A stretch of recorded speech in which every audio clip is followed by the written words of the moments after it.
Shafid, am I audible? Shafid, am I audible? Hello?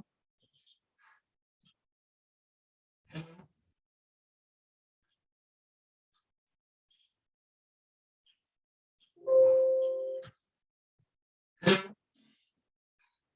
Hello?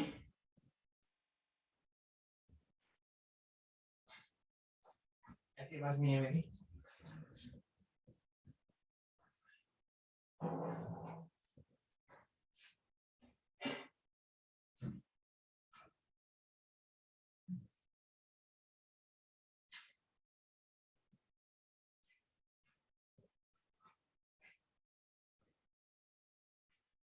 आपको मैं आज कुछ नोट शेयर किए थे मॉर्निंग में आपके ग्रुप में, ठीक है?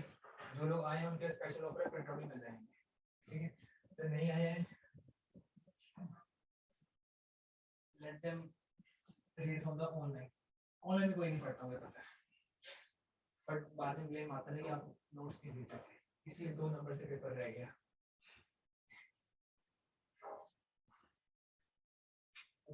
तो हम फिस्कल पॉलिसी कर रहे थे और आई कैन अश्योर यू कि जो आप अभी पढ़ने वाले हो, ठीक है, इसमें से एक क्वेश्चन तो पक्का आएगा आपका, गारंटेड।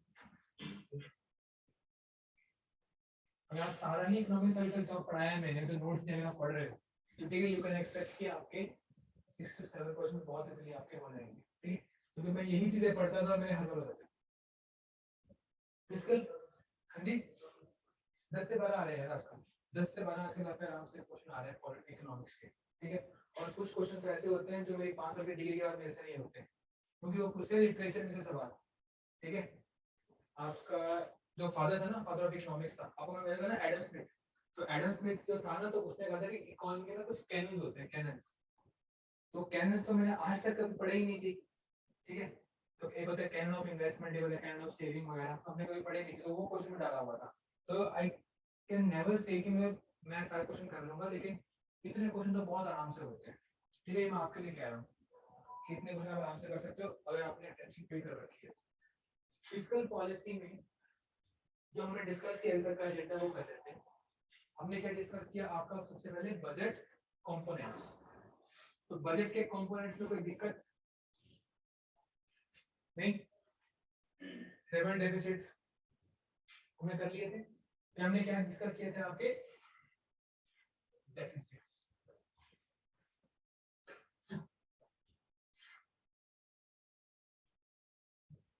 फिर we discuss the deficits।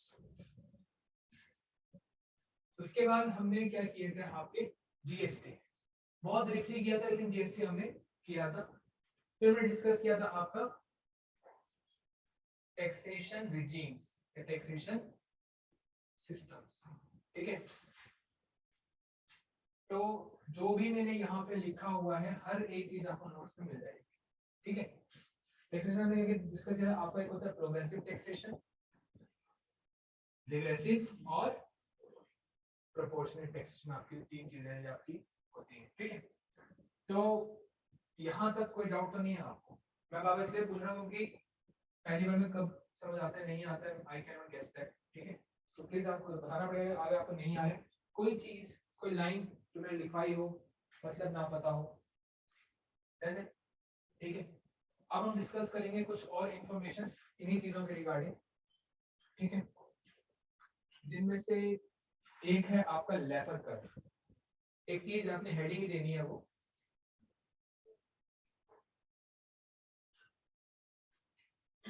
क्या है? आपका ये लेफर कर्व, ठीक है?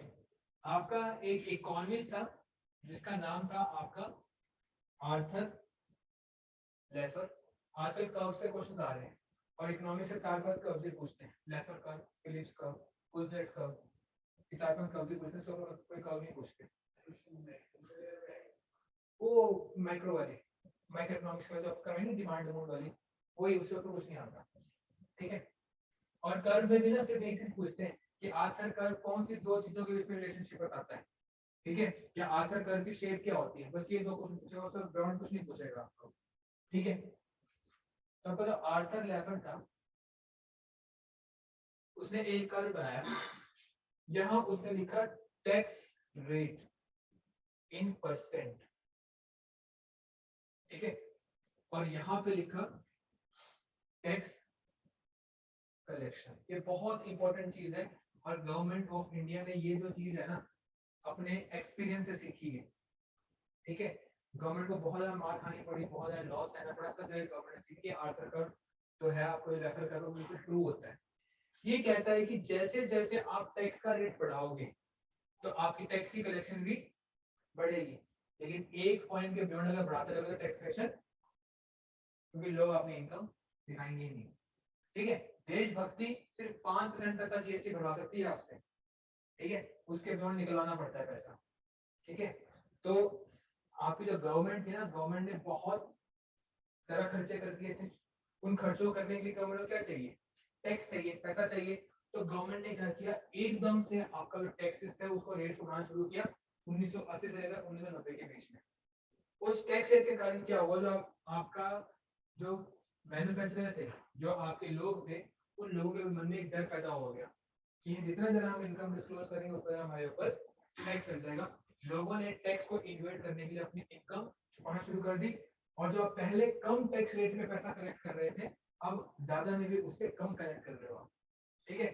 तो this is your Laffer curve given by Arthur Laffer, जिसमें एक एक्सिस पे क्या होता है आपका टैक्स रेट परसेंट, और एक क्या होता है आपका टैक्स रेवेन्यू या टैक्स कलेक्शन, ठीक है।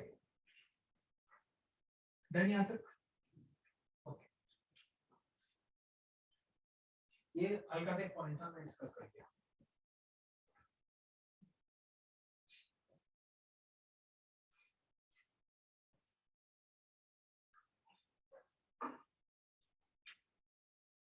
अगला चीज जो है आपका हेडिंग है, ये आपकी देखो, अगली हेडिंग हमने क्या डिस्कस कर लिया आपकी लेफर कर्व।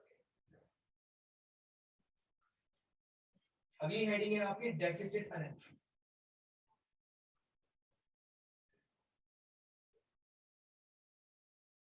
ये बहुत गलत चीज है, ठीक है। सपोज आपका बजट का डेफिसिट आ गया, ठीक है। डेफिसिट मतलब expenditure is more than receipt. Deficit है, खर्चा है लेकिन पैसा नहीं है। लोन ले लिया फिर भी पैसा कम पड़ रहा है, क्या करोगे तुम? आरबीआई कॉल करके भाई पैसा छाप दे, ठीक है। जब अपने डेफिसिट को फाइनेंस करने के लिए जब आप आरबीआई को पुश करते हो कि पैसा छाप दो, क्या कहते हैं उसको हम, डेफिसिट फाइनेंसिंग, ठीक है। अपने डेफिसिट को फाइनेंस करने के लिए जब आप एक्स्ट्रा पैसा बोरो करते हो, और जब बोरो में नहीं होता है तब आप क्या करते हो, न्यू करेंसी प्रिंट करते हो। This is called as deficit financing. आपको मैंने पहले बताया मॉनेटरी पॉलिसी के चैप्टर में कि जब हम आपका ऑल ओवर करेंसी प्रिंट करते रहते हैं, what is the ultimate outcome, inflation. उससे आगे क्या होती है, महंगाई बढ़ती है। मार्केट में क्या, जरा पैसा आ गया, चीजें कम है, तो कम चीजों की ये अब जरा वैल्यू हो जाएगी, ठीक है। तो वो है आपका, तो इसमें आप लिख सकते हो budgetary deficits, budgetary deficits must be financed, must be financed either by taxation, either by taxation or borrowing or printing of new currency, printing of new currency, ठीक है। देखिए, government should never resort to deficit financing, government should not resort to deficit financing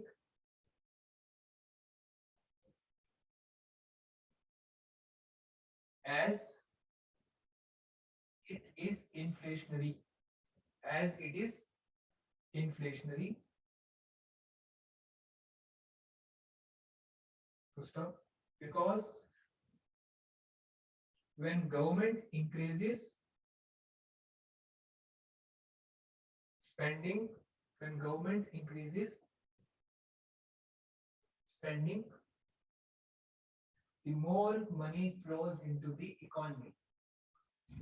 more money flows into the economy, thereby increasing the money supply in the economy, thereby increasing the money supply in the economy.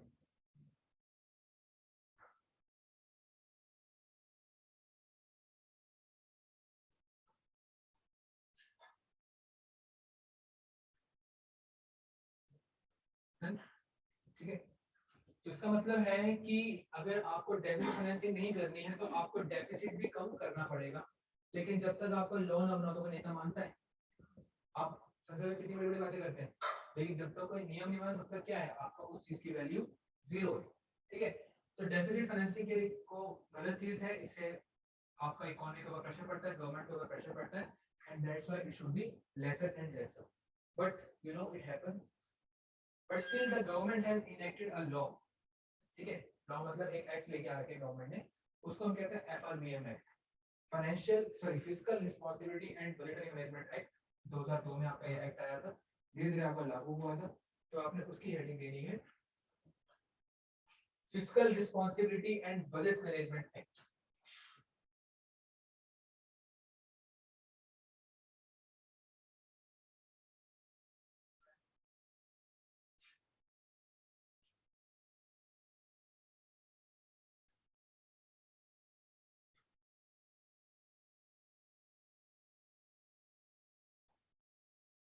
ये आपका 2002 में बना था, लेकिन आपका लागू हुआ था 2003 में। ठीक है, 2002 में बन चुका था, अप्रूवल हो चुकी थी, और 2003 में आपका ये इट केम इनटू एक्ट।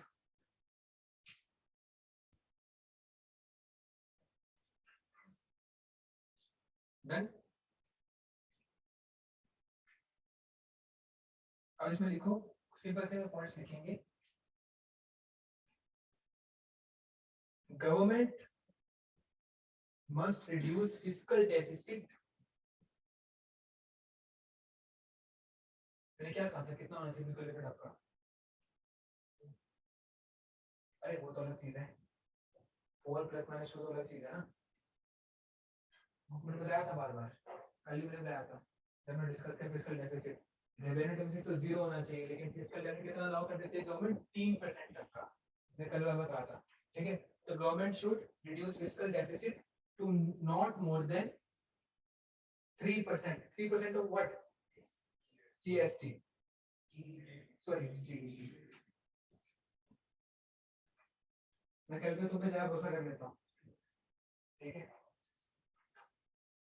ठीक है। और second point, eliminate revenue deficit, eliminate revenue deficit. बस, फुल स्टॉप। ठीक है, अब दोनों में ब्रैकेट में लिखो, ये काम कब तक करना था? ये काम करना था आपको मार्च 31 2009 तक, मार्च 31 2009 तक मतलब टारगेट जो है वो मीट करने थे। क्या मतलब है एलिमिनेट का? खत्म नहीं कर देना, होना ही नहीं चाहिए आपका। ठीक है, तो आपकी मैक्सिमम लिमिट कितनी है फिजिकल डेफिसिट की? 3%, और रेवेन्यू डेफिसिट की 0। ठीक है, तो ये चीज जो है वो आपको याद रखनी है, और साथ में इसमें और भी चीजें हैं कि आपको प्रति साल इतना इतना कम करना है। अगला पॉइंट आप लिखिए, the government shall not borrow from Reserve Bank of India. Government shall not borrow from Reserve Bank of India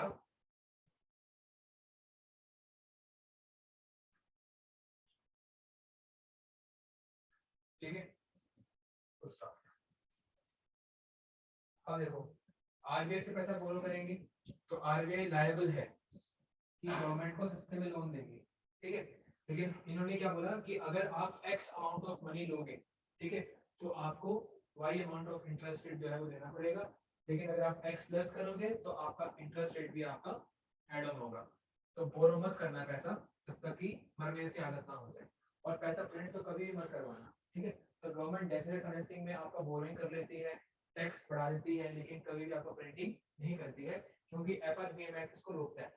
लेकिन सरकार के पास ना जो भी कोई लॉ होता है ना, उसका एक ना एक्सेप्शन होती है कि अगर सरकार से हो ही ना पाए और ऐसी सिचुएशन आ जाए तो सरकार को हम माफ कर देंगे। ठीक है, वो ये कि अगर आपकी एक्स्ट्रा कंडीशंस आ जाती हैं जिससे कारण आपका सरकार टारगेट्स को मीट नहीं कर सकते हैं तो क्या करोगे, जेल में डालोगे किसी को, ठीक है।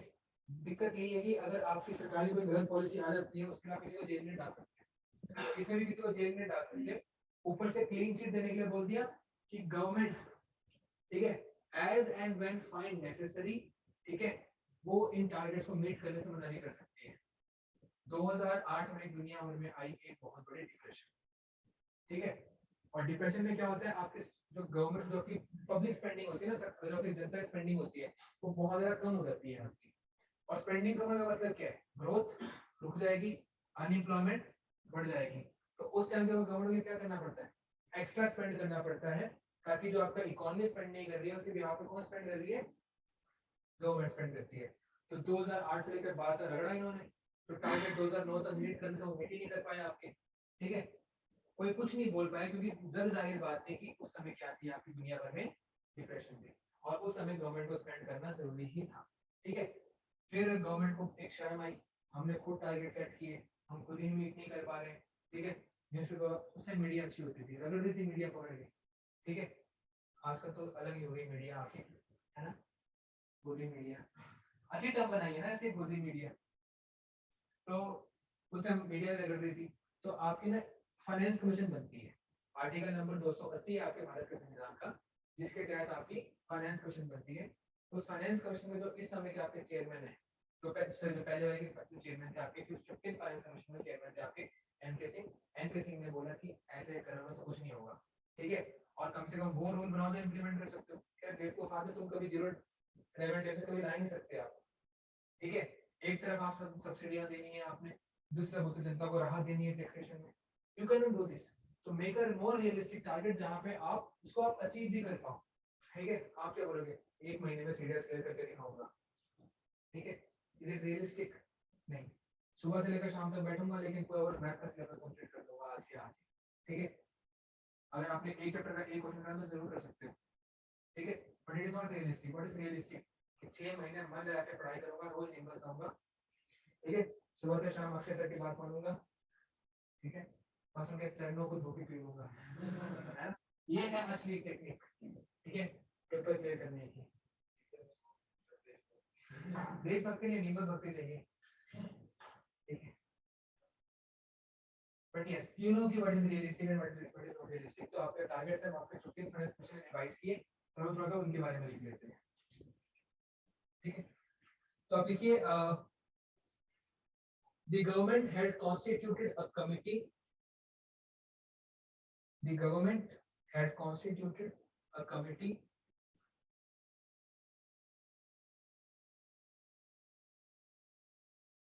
in May 2016.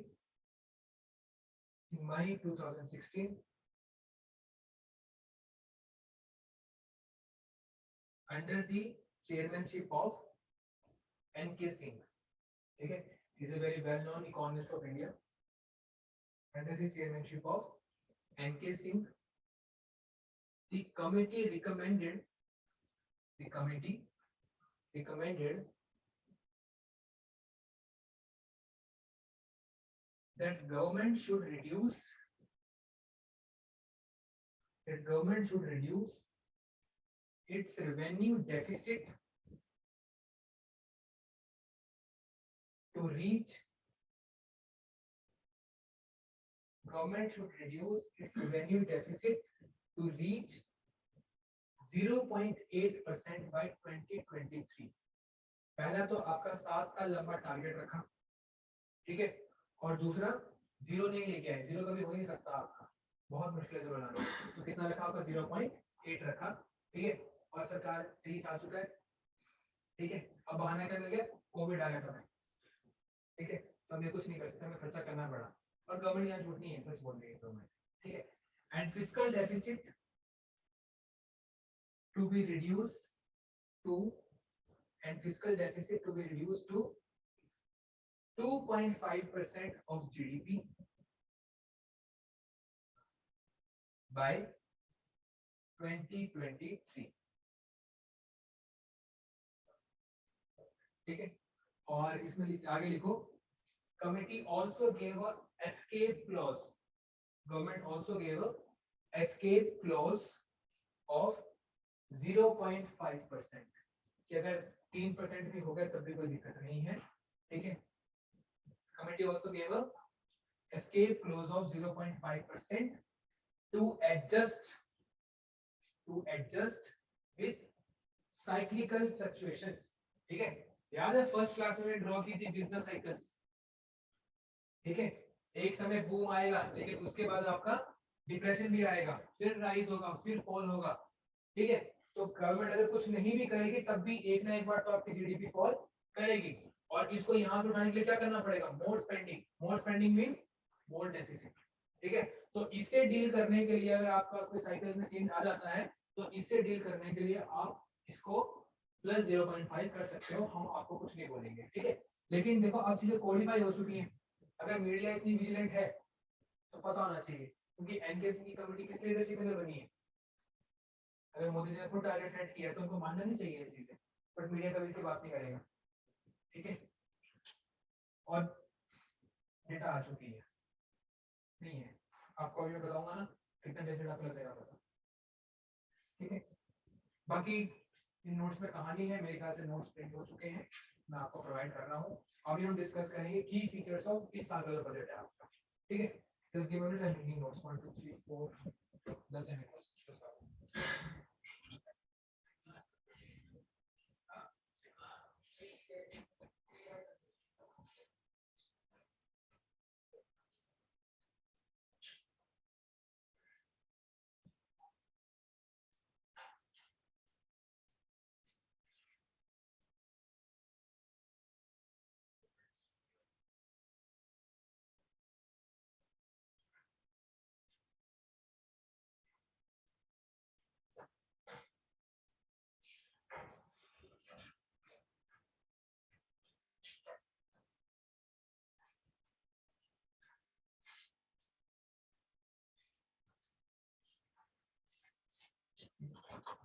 बाकी मेरी गूगल नोट में क्लियर सेव करके नोट्स दीजिए तो बस प्रिंट आउट करना है इसका,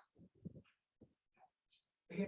व्हाटएवर आई हैव डिस्कस्ड, ठीक है, हर एक चीज ये कम पड़ गया कितना लोग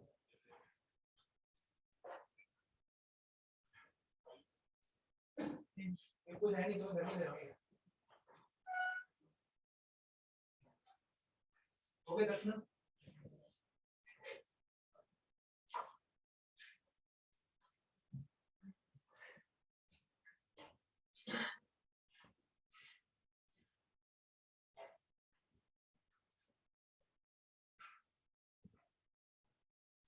इसमें एक चीज का ध्यान रखना,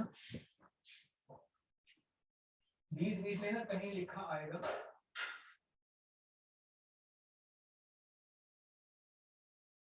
उसको इग्नोर कर देना, हाँ बस ये देख, अब मेरे का टाइम नहीं है कि मैं हर एक चीज को टाइप करूं, तो जहां से मैंने उठाई ये चीजें कुछ, ठीक है, वो बेसिकली उसमें ना साइड में एक कॉलम होता है, इसमें क्या लिखा होता है स्टूडेंट नोट्स, ठीक है। तो एक दो जगह उसने वो चीज पिक कर ली हुई है, इसमें एक ही बार होगा, एक बार आपका आरबीआई में होगा, बट अब मैंने इसके पीडीएफ बनाई हुआ तो मैं एडिट नहीं कर पा रहा इसको, ठीक है।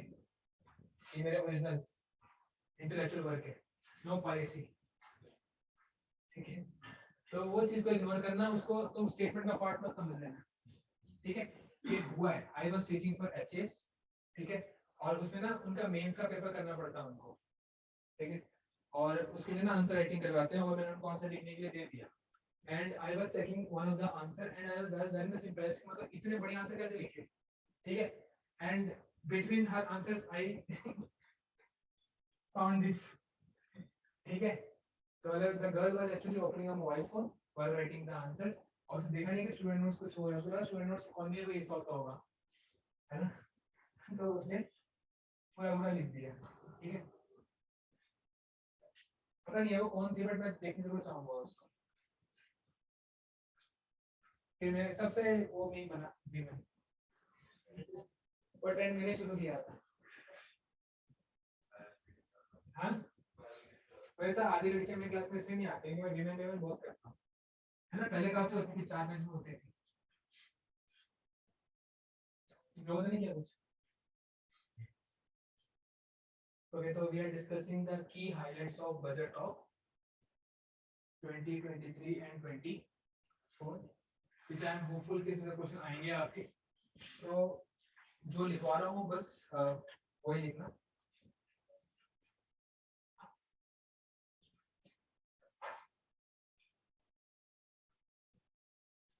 तो सबसे ज्यादा तो आपको पता है कि इस साल जो भी होगा उसमें अमृतकाल, उसके अंदर अमृतकाल शब्द तो आएगा ही आएगा, है ना. अमृतकाल के महापर्व के ऊपर ये करने वाले हैं, वो करने वाले हैं, ठीक है. इन्होंने यहाँ पे भी वो किया हुआ है, अमृतकाल वाला शब्द इस्तेमाल किया हुआ है. तो अमृतकाल अमृत, हम we are celebrating 75 years of independence and this year is called as Amritkaal, कि अगले 25 साल में हम डेवलपिंग से लेकर डेवलप्ड का स्टेटस पाएंगे 2047 तक. हाँ, तेरे से युवा होंगे तो फिर तो पा लिया, ठीक है. बट मोदी जी का सपना है, ठीक है, मोदी जी को निराश मत करना प्लीज. तो उन्होंने हर चीज में अमृतकाल शब्द जो है वो इस्तेमाल किया हुआ है. आपका कोई भी डॉक्यूमेंट पढ़ लो आप, ठीक है. G20 में भी यही कह रहे हैं, आजादी के अमृतकाल के महोत्सव में वाक्य पावन अवसर हुआ है, ठीक है ना. इतने बड़े बड़े देश हमारे G20 में, हमारे देश में आए, ठीक है. भाई G20 में जब लीडरशिप में होते हैं, चेयरमैनशिप होती है, तो अगर रूल थोड़ी कि डेवलप किसी कंट्री को मिलेगा, वो किसी को भी मिल सकती है. बस मोदी जी ने कैमरा में उठा रखा था कि जैसे मेरे को थोड़ा देगा मेरी फोटो खींच लेना, ठीक है. और फोटो वायरल हो गई कि मोदी जी ने क्या क्या ऑनर लेके आए हमारे देश के लिए. The way they are marketing all this things, ठीक है, कमेंडेबल. अगर हमें भी आ जाए ना ये मार्केटिंग करना, कि बस यूनिकॉर्न होगा एक सामने, मार्केट करना नहीं आता बस. If someone has expertise of marketing, तो do let us know. We have a vacancy open. ठीक है. तो अब गवर्नमेंट ने क्या कर रखा है, अपने इस बजट में 7 प्रायोरिटीज रखी है, ठीक है. तो in this budget government has 7 priorities, और इनको हर चीज में कोई ना कोई एंशिएंट हिस्ट्री का शब्द लेके आना ही है. तो यहाँ पे क्या नाम लिया है, सप्तऋषि.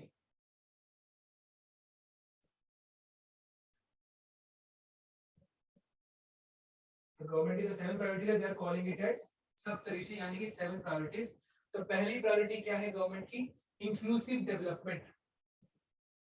इंक्लूसिव डेवलपमेंट मतलब सिर्फ ग्रोथ नहीं चाहिए हमें, डेवलपमेंट से. और डेवलपमेंट ऐसी है कि हर एक आदमी को इस बजट का फायदा मिले. So the first Saptarishi is your inclusive development. Second is reaching the last mile. Remote से रिमोट एरिया में भी मतलब आपको अपनी सर्विसेज पहुंचानी है. Reaching the last mile. This is government's second priority. Third है आपका ग्रीन ग्रोथ, ठीक है. ग्रोथ तो हमें चाहिए, लेकिन ग्रोथ करते करते नेचर को कोई हार्म नहीं होना चाहिए आपका. That is your green growth, ठीक है. फोर्थ है आपका यूथ पावर, है ना. देश का युवा बोलते नहीं मोदी जी, देश के युवा में वो ताकत है, ठीक है. अगला फाइनेंशियल सेक्टर. फाइनेंशियल सेक्टर क्या होता है, जहां से पैसा मिलता है. बैंकिंग स्ट्रांग होनी चाहिए, स्टॉक मार्केट स्ट्रांग होनी चाहिए, ताकि अगर किसी को अपना बिजनेस एक्सपेंड करना है बहुत इजीली उसको पैसा मिल जाए. तो इस बजट में आपके प्रावधान किए गए हैं ताकि अडानी सॉरी लोगों को अच्छे खासे पैसे जो है वो मिल सके from a strong financial sector, ठीक है. नेक्स्ट है आपका अनलीशिंग द पोटेंशियल, ठीक है. वही है, शेर को खुला छोड़ दो, हमने बांध के रखा था. Unleashing the potential, unleashing the potential. Infrastructure last है आपका, एक ही पॉइंट है, infrastructure and investment.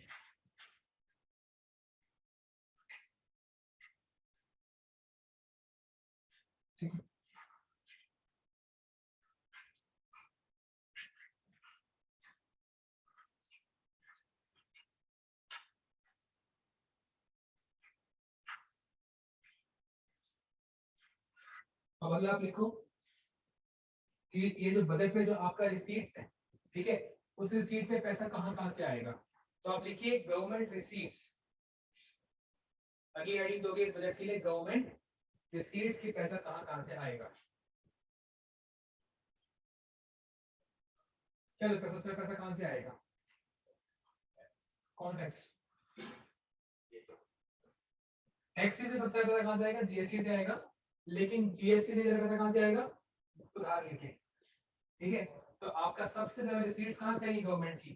Borrowings and other liabilities. सबसे ज्यादा पैसा कहां से आएगा गवर्नमेंट का? Borrowing and other liabilities 34%। ठीक है, तो सोच सकते हो कि डेफिसिट कितना होगा। सेकंड नंबर पे पैसा आएगा आपका जीएसटी से 17%।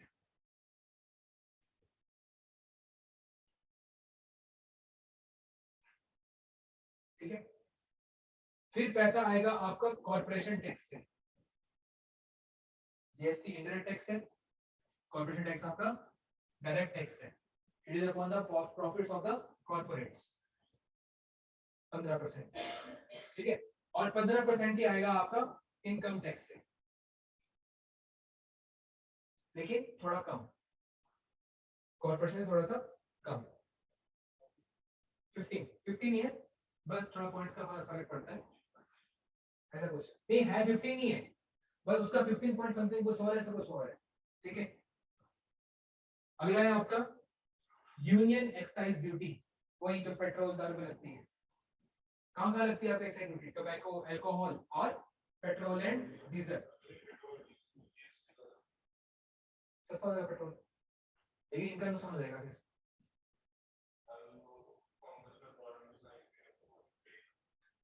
तो हो जाना चाहिए सर, तो अभी तो पे हो जाना चाहिए थे वो कांग्रेस के बॉन्ड। बिल्कुल सही बात तुमने पकड़ी है।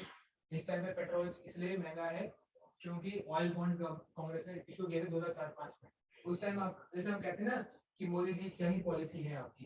ठीक है, हम कहते हैं कि इस टाइम इंटरनेशनल मार्केट में आपका पेट्रोल सस्ता है लेकिन प्राइस इसका ज्यादा है।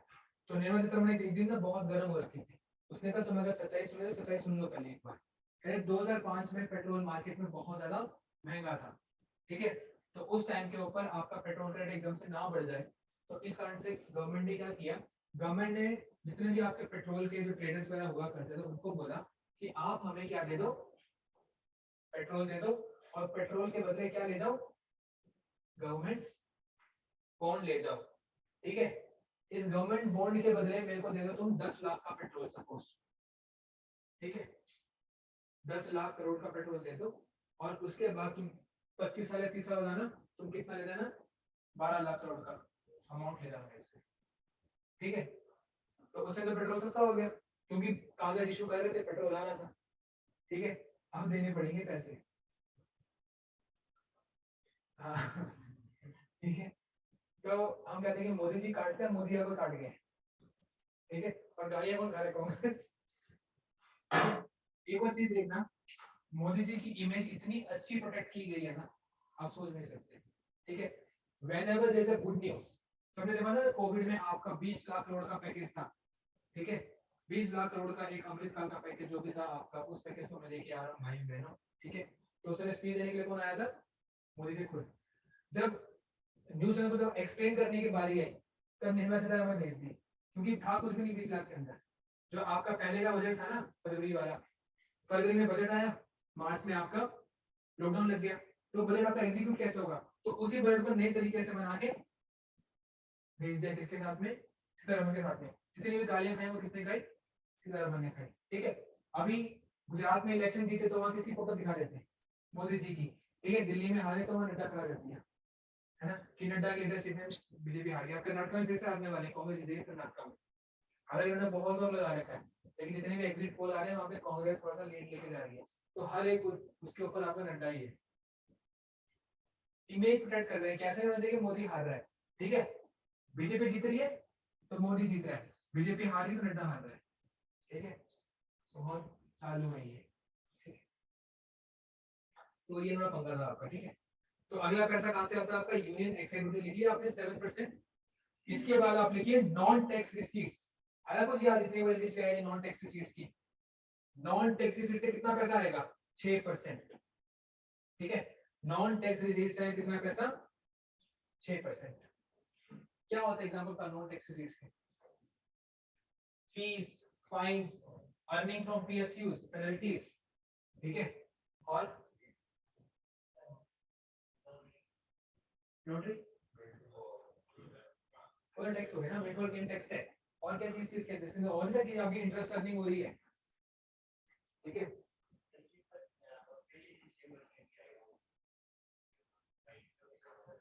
मतलब ये इस साल का है, ये इस साल के बजट में गवर्नमेंट का एस्टिमेट है कि 6% हम नॉन टैक्स के स्टेट से निकालेंगे, 34% पैसा हम बोरो करेंगे, 34 के हम शेयर उठाएंगे, ये सब। अगला है आपका non debt capital receipt, sorry अगला है आपका customs. Next is your customs. पता है कस्टम्स क्या है आपका, जो इंपोर्ट और एक्सपोर्ट में टैक्स लगता है। और लास्ट में क्या है आपका non debt capital receipts.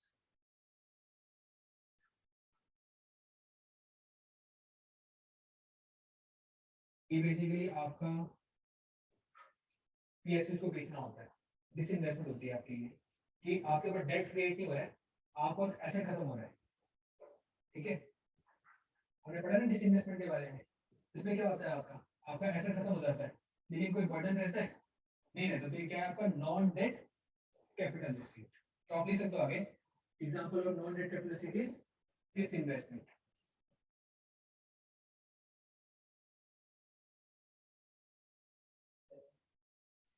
Two percent क्या कस्टम चाह रहे हैं, और आपका एनडीसीआर जो है वो 2% है। अगला है आपका एक्सपेंडिचर। अगली हेडिंग दोगे ना कि गवर्नमेंट का पैसा तो यहाँ से आ गया, लेकिन गवर्नमेंट पैसा खर्चेगी कहाँ कहाँ पे।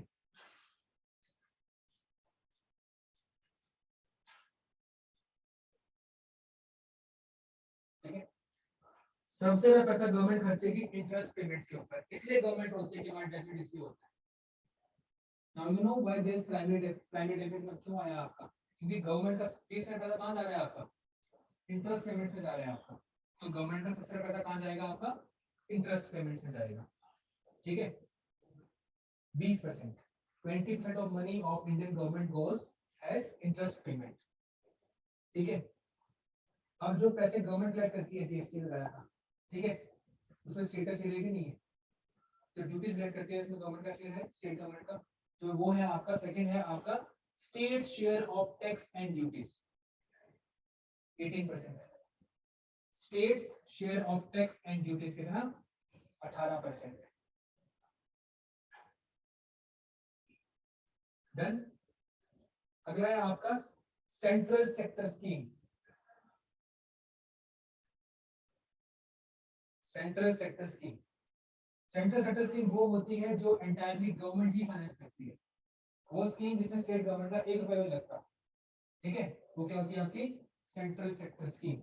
ये है आपका 17%, सेंट्रल सेक्टर स्कीम इज 17%। इसके बाद आपका है central sponsored scheme, centrally sponsored scheme. Central sponsored scheme क्या होती है, जिसमें आपका स्टेट गवर्नमेंट और सेंट्रल गवर्नमेंट दोनों का अपना अपना शेयर होता है, ठीक है। क्या होता है आपका सेंट्रली स्पॉन्सर्ड स्कीम, स्कीम किसकी है, स्टेट की है, लेकिन स्पॉन्सर कौन कर रहा है उसको, सेंटर, दोनों का शेयर होता है इसके अंदर, आ रहा समझ, ठीक है। अगला है आपका 9%, ठीक है। अगला है आपका finance commission and other transfers,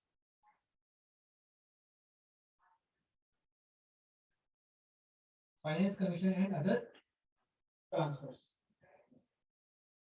finance commission में बहुत सारा पैसा होता है जो फाइनेंस कमीशन बांट सकती है एज ग्रांट्स, स्टेट्स को एज ग्रांट्स बांट सकती है, ये वो पैसा होता है आपका 9% है आपका, ठीक है। इसके बाद है आपका डिफेंस। वी आर मतलब हमारे बजट का 8% कहाँ जा रहा है, डिफेंस में जा रहा है, जीडीपी का नहीं जा रहा है, जीडीपी आपका 1-2% होगा मेरे ख्याल से, लेकिन टोटल कितना जा रहा है आपका बजट का 8%, 8% ऑफ एक्सपेंडिचर इन डिफेंस, ठीक है, एंड 7% इन सब्सिडीज। यूजुअली आपका सब्सिडीज का पहले ज्यादा होता था, ऐसा पहली बार हुआ है कि आपका डिफेंस का सब्सिडीज का कम है, डिफेंस में ज्यादा है सब्सिडीज में कम है, और बाकी 8% अदर एक्सपेंडिचर्स छोटे मोटे, पता है आपको लिखा है तो एक्सपेंडिचर क्या क्या होता है गवर्नमेंट के, ठीक है। तो वही है कि पैसा कहाँ से आता है और पैसा कहाँ जाता है। हाँ जी, अदर एक्सपेंडिचर्स, छोटी मोटी चीजें आपकी हो जाएंगी, ठीक है। अब अगला लिखिए आप, एलोकेशन फॉर मिनिस्ट्रीज, कौन से मंत्रालयों को कितना पैसा दिया गया।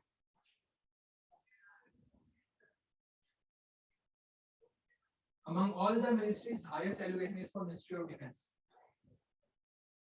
ठीक है, बिल्कुल, इसलिए आपसे स्पेसिफिक एक साल के का पूछते हैं सवाल। ठीक है, तो इस साल सबसे ज्यादा पैसा किसको दिया गया आपका, मिनिस्ट्री ऑफ डिफेंस को 5.94 लाख करोड़, 5.94 लाख करोड़ किसको दिया गया आपका, डिफेंस मिनिस्ट्री को। ठीक है, अगला है आपका ministry of road transport and highways, Nitin Gadkari बढ़िया पहले मान गया था, जरूरी भी है, वो काम करता ही तो है, वो काम कराता ही तो है। ठीक है, ministry of road transport and highways 2.7 lakh crore, 2.7 lakh crore.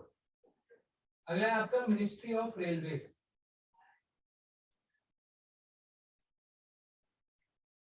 $2.41 crore.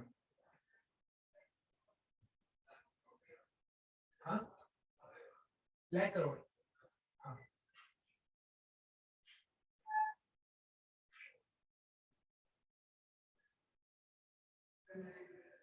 हाँ, हाँ जी, ये आपका 2014 बन के मेरे ख्याल से इकट्ठा बजट जो है ना, ये कुछ अलग करना होता है हमेशा। ठीक है, हाँ, खाता खाता, और आधा चीजों की पेमेंट करते हुए नहीं, बोलते हैं बाद में मांग लेना। ठीक है, जितना ज्यादा पैसा सरकार मार सकता कोई नहीं मारता, मिल जाता है बट बहुत। My brother used to be contractor, ठीक है, वो कंस्ट्रक्शन करते हैं, 4 साल तक पैसे नहीं आते थे उनके, 4 साल तक उन्होंने कंस्ट्रक्शन करवा दी किसी चीज की, 4 साल तक पैसे अटके पड़े। बहुत गंदा काम है गाड़ी कॉन्ट्रैक्टर करना। कॉन्ट्रैक्ट है तो काम होगा, कॉन्ट्रैक्ट नहीं है तो कुछ काम नहीं सकता आपका।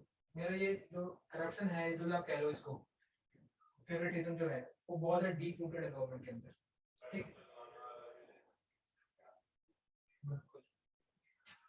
अगर आप देखिए allocation to major schemes, allocation to major schemes,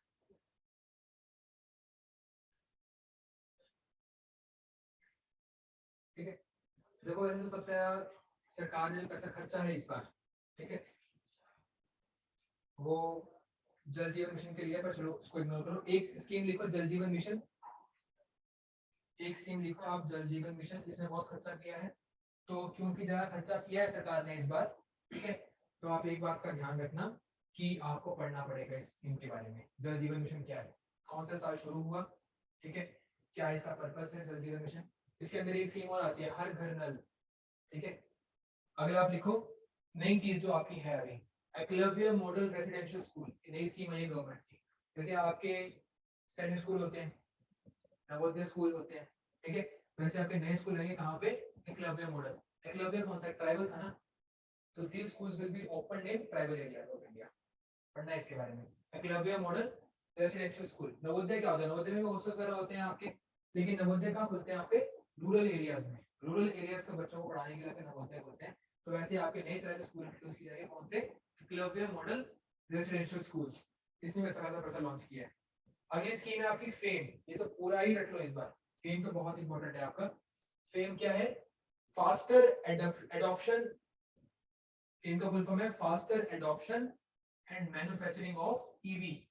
क्या होता है ईवी, इलेक्ट्रॉनिक व्हीकल्स, ठीक है, तो faster adoption and manufacturing of EV, fame scheme के लिए अच्छा खासा पैसा लॉन्च किया गया है आपका।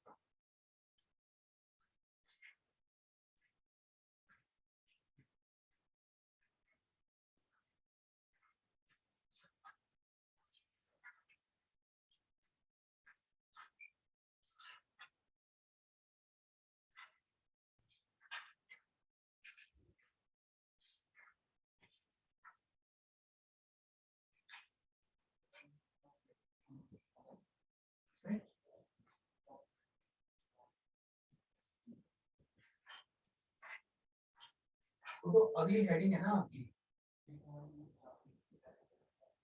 मतलब और पहले में नहीं, एलोकेशन स्पेसिफिक मिनिस्ट्रीज अलग है, वो स्कीम्स अलग है, स्कीम हेडिंग है वो नहीं आपका एलोकेशन मेजर स्कीम्स, वो आपकी अलग हेडिंग है, उसके अंदर 2-3 स्कीम लिखाई है मैंने आपको, ठीक है। तो 2 काम करके आना, वो ढूंढना पड़ेगा आपको इकोनॉमिक सर्वे से, कहाँ मिलेगा आपको ये चीज, इकोनॉमिक सर्वे में मिलेगी आपको ये चीज।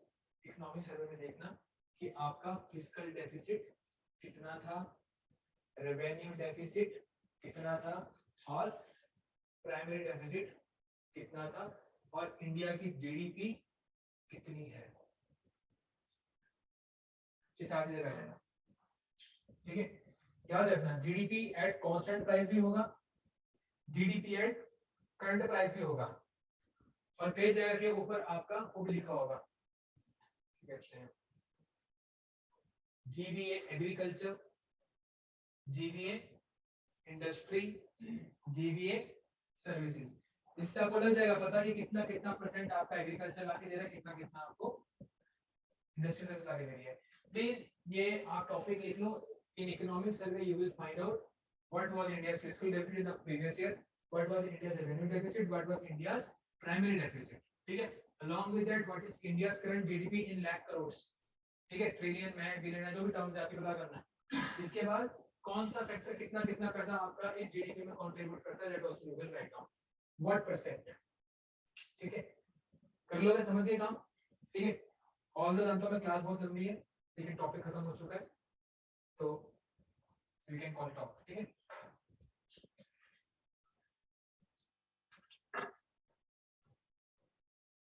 वो पहले स्टार्ट करते हैं नया टॉपिक, इसको कहते हैं एक्सटर्नल सेक्टर, ठीक है। इसमें बड़ी बैलेंस ऑफ पेमेंट आपकी जो फॉरेन डायरेक्ट इन्वेस्टमेंट होती है आपकी, एफडीआई के बारे में